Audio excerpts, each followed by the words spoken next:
السلام علیکم ناظرین۔ اس قسط کے آغاز میں ارطغرل اپنے ساتھیوں کو کہتا ہے اورال کے اکسانے والے الفاظ میں مت آنا۔ ترگت کہتا ہے اورال میرے حواسوں پر چھا رہا ہے بھائی، مجھے امید ہے کہ جلد اس کا خاتمہ ہو جائے گا تاکہ ہم سکون کا سانس لے سکیں۔ اتنے میں ایک سپاہی اندر آ کر کہتا ہے امیر حضرت سعد الدین آ رہے ہیں۔ پھر سعد الدین اندر داخل ہوتا ہے۔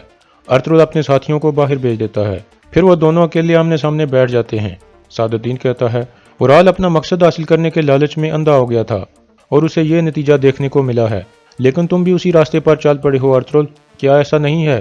ارطغرل کہتا ہے میں صرف حقیقت کے راستے پر چلا ہوں امیر سعد الدین، اور حقیقت یہ ہے کہ اس نے میرے سپاہیوں کو شہید کیا ہے۔ سعد الدین کہتا ہے تم نے گورنر کی موت کے بارے میں بھی ایسے ہی کہا تھا، لیکن دیکھو حقیقت کیا نکلی ہے۔ ارطغرل کہتا ہے آپ چاہتے کیا ہیں امیر حضرت؟ سعد الدین کہتا ہے میں تمہاری بہادری کی تعریفیں کرتا ہوں ارطغرل، لیکن تمہیں یاد دلانا چاہتا ہوں کہ اب تم ایک بڑے قبیلے کے سردار ہو۔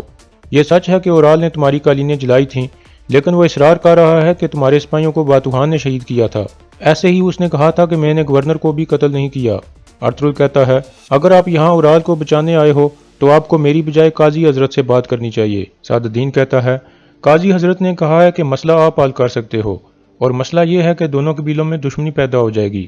اورال نے اپنا والد کھو دیا ہے، اس کا قبیلہ بکھر گیا ہے۔ اب سوچو ارطغرل، جاویدار قبیلے والے سب کا ذمہ دار کسے سمجھیں گے؟ ہو سکتا ہے اورال نے آپ کے سپاہیوں کو شہید نہ کیا ہو، بلکہ یہ کام باتوحان کا ہو۔ آپ دیت قبول کر لو، ورنہ آپ جنگ کی وجہ بن جاؤ گے۔ ارطغرل کوئی سوچ میں پڑ جاتا ہے۔ پھر سعد الدین کھڑا ہو کر کہتا ہے شہید سپاہیوں کے گھر والوں سے بات کرو، انہیں اس پر راضی کرو۔ عدالت لگنے سے پہلے مجھے اپنا فیصلہ بتا دینا۔ مجھے امید ہے کہ آپ اپنے فیصلے سے امن کو تباہ نہیں کرو گے۔ میں اچھی خبر کا انتظار کروں گا۔ یہ کہہ کر سعد الدین وہاں سے چلا جاتا ہے اور ارطغرل کچھ سوچنے لگتا ہے۔ تھوڑی دیر بعد جاویدار قبیلے کا آدمی اجار محل میں سعد الدین کے پاس پہنچتا ہے اور اسے بتاتا ہے بدقسمتی سے چولپن خاتون نے اپنا بچہ کھو دیا ہے اور الیار نے جرگہ ملتوی کر دیا ہے۔ اس دوران قتلوجہ بھی چھپ کر اسے دیکھ رہا تھا۔ دوسری طرف ارطغرل حکیم ارطغ کو سعد الدین کی گفتگو کے بارے میں آگاہ کرتا ہے۔ اتنے میں قتلوجہ وہاں آ کر ارطغرل کو بتاتا ہے کہ چولپن خاتون کا بچہ فوت ہو گیا ہے اور الیار صاحب نے جرگہ ملتوی کر دیا ہے۔ حکیم ارطغ کہتا ہے اب ہر کسی کی نظر میں اس کے ذمہ دار آپ سمجھے جاؤ گے سردار، اور کوپک بھی ایسا ہی چاہتا ہے۔ اب وہ اپنی مرضی سے جاویدار قبیلے کا نیا سردار چنے گا۔ قتلوجہ کہتا ہے اجار بھی سردار کا امیدوار بنا ہے، اب الیار صاحب اور اس کے درمیان کل انتخاب ہوگا۔ اس کے علاوہ اجار یہاں آیا ہوا ہے اور چھپ کر سعد الدین سے ملاقات کر رہا ہے۔ ارطغرل پوچھتا ہے کیا اجار کے جیتنے کا کوئی موقع ہے؟ قتلوجہ کہتا ہے اسی لیے الیار صاحب نے مجھے یہاں بھیجا ہے، وہ سمجھتے ہیں کہ ایسا ممکن ہے کیونکہ اجار کے پیچھے کوپک ہے۔ اگر اجار جیت گیا تو وہ آپ کے پیچھے پڑ جائے گا جناب، وہ اورال اور جاندار صاحب کا قریبی آدمی تھا۔ حکیم ارطغ کہتا ہے اس صورتحال میں الیار صاحب کا سردار بننا ممکن نہیں ہے۔ ارطغرل کہتا ہے اگر سعد الدین چاہے تو ایسا ممکن ہے ارطغ بھائی۔ پھر ارطغرل قتلوجہ کو کہتا ہے میری تم سے ایک درخواست ہے قتلوجہ، کل جب جرگہ شروع ہوگا تو میں آپ کے قبیلے کے قریب ایک جگہ پر موجود ہوں گا، آپ مجھے ہر صورتحال سے فوراً آگاہ کرو گے۔ پھر قتلوجہ وہاں سے چلا جاتا ہے۔ تھوڑی دیر بعد حائمہ خاتون وغیرہ بھی وہاں آ جاتی ہیں۔ ارطغرل کہتا ہے میں آپ سے ایک اہم مسئلے کے بارے میں مشورہ کرنا چاہتا ہوں والدہ، امیر سعد الدین اورال کو دیت کے ذریعے بچانا چاہتا ہے، اس نے مجھ سے بات کی تھی۔ حلیمہ کہتی ہے اورال نے میرے بیٹے کو مارنے کی کوشش کی تھی، کیا امیر سعد الدین کو اللہ کا خوف نہیں ہے؟ دوندار کہتا ہے اس نے جن سپاہیوں کو شہید کیا تھا ان کی مائیں اور بیویاں تباہ ہو گئی ہیں۔ ارطغرل کہتا ہے میں چاہتا ہوں کہ شہیدوں کے گھر والوں سے بات کروں اور انہیں دیت لینے پر راضی کروں۔ یہ سن کر حلیمہ اور حائمہ خاتون چونک جاتی ہیں۔ حلیمہ کہتی ہے تو کیا آپ اس غلیظ اورال کو بچائیں گے؟ ارطغرل کہتا ہے نہیں حلیمہ، ان زمینوں کی قسمت جاویدار اور کائی قبیلے کے اتحاد پر منحصر کرتی ہے، اور میرا اصل مقصد بھی یہی ہے۔ پھر حکیم کہتا ہے اور اس مقصد کے لیے ضروری ہے کہ الیار صاحب جاویدار قبیلے کے سردار بنے۔ اگر اورال مر گیا تو سعد الدین اپنی مرضی سے کسی کو بھی سردار بنا دے گا، اور پھر ان زمینوں پر کوئی امن و سکون باقی نہیں رہے گا۔ ارطغرل کہتا ہے ہم سب آپس کی لڑائی میں مارے جائیں گے، اس لیے ہمیں لازمی یہ دیت قبول کرنی چاہیے تاکہ ہم الیار کو سردار بنا سکیں۔ میں سعد الدین کو کہوں گا کہ اورال کی زندگی کے بدلے میں اسے الیار کو جاویدار قبیلے کا سردار بنانا پڑے گا۔ اگر اس نے یہ قبول نہ کیا تو میں اورال کو مار دوں گا۔ یہ سن کر حلیمہ روتے ہوئے کہتی ہے اگر اورال زندہ بچ گیا تو وہ ہم سب سے انتقام لے گا، کیا آپ یہ دیکھ نہیں رہے؟ ارطغرل کہتا ہے کیا تم جانتی نہیں کہ میں ایسا نہیں ہونے دوں گا خاتون؟ یہ سن کر حلیمہ وہاں سے چلی جاتی ہے۔ پھر ارطغرل دوندار کو کہتا ہے جا کر شہیدوں کے گھر والوں کو خبر دو، آج شام میں ان سے ملاقات کروں گا۔ رات کو سعد الدین اورال کے پاس پہنچتا ہے اور اسے کہتا ہے میں جس آدمی کے سر پر ہاتھ رکھتا ہوں اس کو بچا لیتا ہوں چاہے کچھ بھی ہو جائے۔ اورال کہتا ہے تو پھر مجھے بچا لیں تاکہ میں اپنے بابا کا بدلہ لے سکوں۔ سعد الدین کہتا ہے اورال، تم ابھی بھی بدلے کے بارے میں سوچ رہے ہو؟ تمہارے لیے ایک بری خبر ہے، تمہاری بیوی چولپن۔ یہ سن کر اورال فوراً کھڑا ہو جاتا ہے اور پوچھتا ہے کیا ہوا چولپن کو؟ سعد الدین کہتا ہے تمہاری بیوی ٹھیک ہے لیکن تمہارا بچہ اب اس دنیا میں نہیں رہا۔ یہ سن کر اورال بہت دکھی ہو جاتا ہے اور رونے لگتا ہے۔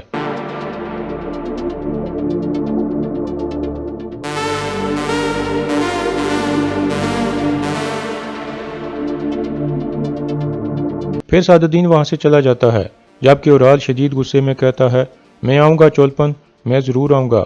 تھوڑی دیر بعد ایک سپاہی اسے کھانا دینے آتا ہے تو وہ اچانک اس پر حملہ کر کے گرا دیتا ہے۔ پھر دو مزید سپاہی اندر آتے ہیں تو وہ ان کو بھی گرا دیتا ہے اور کمرے سے باہر نکل جاتا ہے۔ اورال باہر آ کر آہستہ آہستہ آگے بڑھ رہا تھا، اتنے میں ایک سپاہی اسے دیکھ لیتا ہے اور زور سے کہتا ہے سپاہیوں، قیدی بھاگ رہا ہے۔ اورال اسے بھی گرا دیتا ہے لیکن اتنے میں مزید سپاہی آ جاتے ہیں اور اسے چاروں طرف سے گھیر لیتے ہیں۔ اورال کہتا ہے آؤ آؤ کمینو، تم لوگوں نے میرے بابا کو مار دیا، میرے بچے کو مار دیا، میں تم سب کو قتل کر دوں گا۔ اتنے میں ترگت بھی وہاں پہنچ جاتا ہے اور کہتا ہے سپاہیوں پیچھے ہٹو۔ پھر وہ چل کر اورال کے پاس آ جاتا ہے۔ اورال کہتا ہے سب سے پہلے میں تمہیں قتل کروں گا ترگت۔ ترگت کہتا ہے تم مجھے قتل کیے بغیر یہاں سے نہیں جا سکتے اورال۔ اورال ہنستے ہوئے کہتا ہے تو پھر میرے ہاتھ کھولو اور میں اس نامکمل کام کو ختم کروں۔ ترگت اپنا کلاڑا اور ٹوپی اتار کر سامسا کو دے دیتا ہے اور کہتا ہے کھولو اس کو۔ ایک سپاہی اس کے ہاتھ کھول دیتا ہے اور پھر اورال حملہ کر دیتا ہے۔